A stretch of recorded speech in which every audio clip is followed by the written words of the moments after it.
If by chance this is your first time checking out one of my videos, you love movies or films and you love film discussion, that's mainly what I do here. Feel free to comment any of your thoughts or opinions on any upcoming films or films you've seen recently. But my previous video was about some of the big films of the year that I'm really looking forward to, that you're probably gonna see a lot of advertisements or commercials for. But about a day or two after I dropped that video, there was news that came out. Guillermo del Toro's Frankenstein will be coming out in November of 2025. It will be written by Guillermo del Toro, adapted from the Mary Shelley novel. Guillermo del Toro has always mentioned in interviews how much he cares about Mary Shelley's story in real life, and also the story of Frankenstein, which is almost an autobiography by Mary Shelley. The first time I ever read Mary Shelley's Frankenstein was like in high school, and it was really touching. It's actually like very haunting and fucked up. But now knowing that Guillermo del Toro is gonna kind of do his version of that, but obviously knowing his filmography, I feel like there's gonna be a very clever take on how Frankenstein's monster looks, and then also the story. His first film, Kronos, is an amazingly written vampire story. A cool little thing I love about this film is that it never really says the word vampire in the film. It portrays it in such a human way, kind of treats it like an illness or something.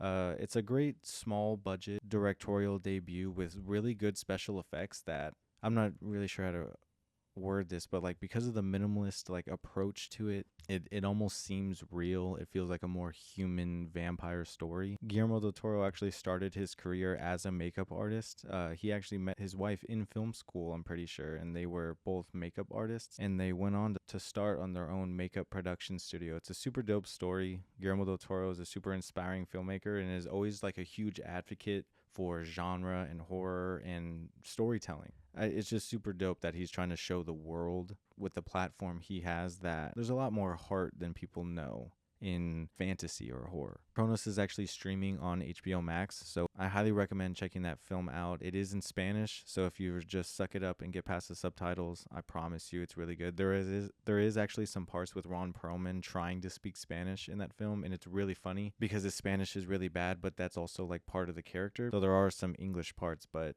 just fucking watch the movie. And even in the opening shot is a crane shot, so you can really see how Guillermo del Toro is taking advantage of having a budget and having a film production and be able to have that sort of creative control. But as far as Guillermo del Toro's more popular releases, you might have seen Blade 2, Hellboy 1 and 2, Pacific Rim. He won an Oscar for the Shape of Water. Pan's Labyrinth, visually beautiful film with great effects. And then his early work like Mimic and The Devil's Backbone are very creative and like innovative to the fantasy horror genre. Hellboy was the first Guillermo del Toro film I've ever really seen because I watched the Hellboy movie as a kid on repeat basically. One thing that Guillermo del Toro has mentioned about comic book adaptations into film is that if it wasn't for Guillermo del Toro, there would still be a Blade 2, but there would not be a Hellboy. One of his cult classic films is Crimson Peak. I feel like that one didn't get the respect, or it didn't get enough praise when it came out, but it is streaming on Peacock. I don't have Peacock, but if you have that, go for it. Guillermo del Toro's previous film, Pinocchio, was a Netflix original. I'm guessing this is going to be the exact same come this November. But now moving on to the next film that was just announced, Rian Johnson's Wake Up Dead Man, A Knives Out Mystery. I am a huge fan of Rian Johnson's work.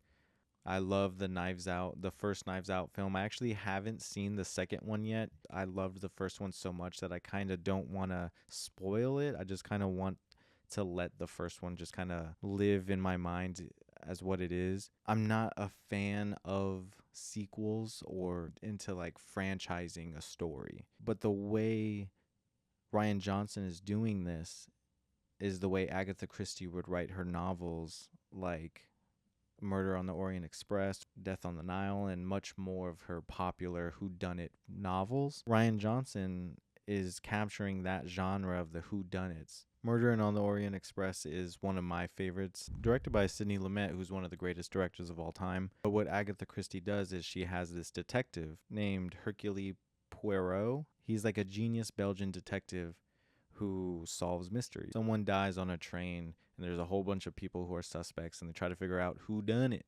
And what Rian Johnson has written is a character named Benoit Blanc who has like a southern kind of Louisiana New Orleans accent, who plays kind of the same role. Knives Out was such a airtight, like perfectly written film where it does the right balance of like, it's not obvious, like you can guess what happened the whole time, but it's also not like cheating where it's kind of like, well, how could I have guessed that kind of thing. But it's like perfectly like tuned to where you're able to enjoy it but also try and figure it out, but you don't feel gypped into like, oh, you're wrong or you're right, or it's just perfect. I thought it was an amazing script. One of my favorite things about Knives Out and why I'm still excited to watch Glass Onion is because it's these star-studded films, and I think that's a good thing that Rian Johnson is doing, is getting these kind of big name movie stars and putting them in these films. That way each character kind of stands out and you recognize them and kind of care about them a little more than you usually would if they were a lesser known actor.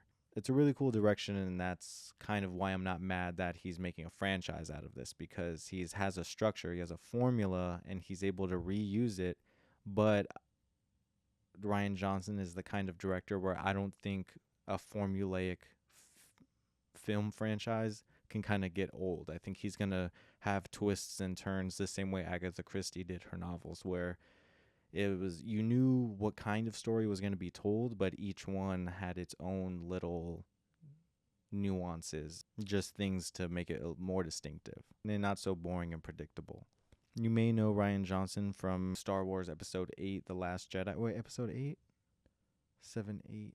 Episode 8, The Last Jedi. That was actually my favorite of the newest trilogy. Looper, which I believe is maybe even top 3 sci-fi films of the 2010s. There's a podcast episode that I did with one of my best friends, Domingo, about our top 5 time travel films of all time. And that was on the list. It stars Joseph Gordon-Levitt and Bruce Willis. It has amazing performances by the both of them. Not like a typical time travel. It establishes its own logic and how the time machines actually look. I really think you guys should check that out. I don't believe it's streaming anywhere, but you can rent or buy it if you'd like. Rian Johnson also directed 3 episodes of Breaking Bad, and I think those episodes are kind of considered one of the best episodes in the series. Breaking Bad is one of the best shows I've ever seen, and I'm not really a show guy. I don't watch shows really at all. Rian Johnson, as of recently, has been diving into shows like Poker Face with Natasha Lyonne, who's one of my celebrity crushes. But now he's coming back with another Knives Out story. And I'm really excited for it because Rian Johnson is one of those filmmakers where every time he's coming out with a new movie, it's something that I believe everyone should be looking out for and looking forward to. If you haven't seen Knives Out, it's a really, really fun movie to watch. It doesn't feel too intense or too violent or anything like that. It's honestly just a well-written film that will just keep you drawn in the entire time. There's no sweat about it. If you haven't seen it now, I almost can guarantee that once you finish the first one, you'll want to watch the second one right away. And if you follow me on Letterboxd, which I'll have a link for in the description below, I'll have lists out in alphabetical order of all of the films that I'm looking forward to. Today I'm recording this on the 4th. I don't know if it's going to be in my next video, but look forward to a review about the Captain America film, Brave New World. Gonna do a deep dive, spoiler-filled review. I don't know how long the video is going to be. I just plan on doing like a deep dive and all the things that I thought were interesting. That's kind of going to get a little too nerdy, but hey, it is what it is. And that's it. That's my video. So I'll see you guys next time. Go ahead and subscribe, like the video, and share it with your friends. But I hope you enjoyed. Later.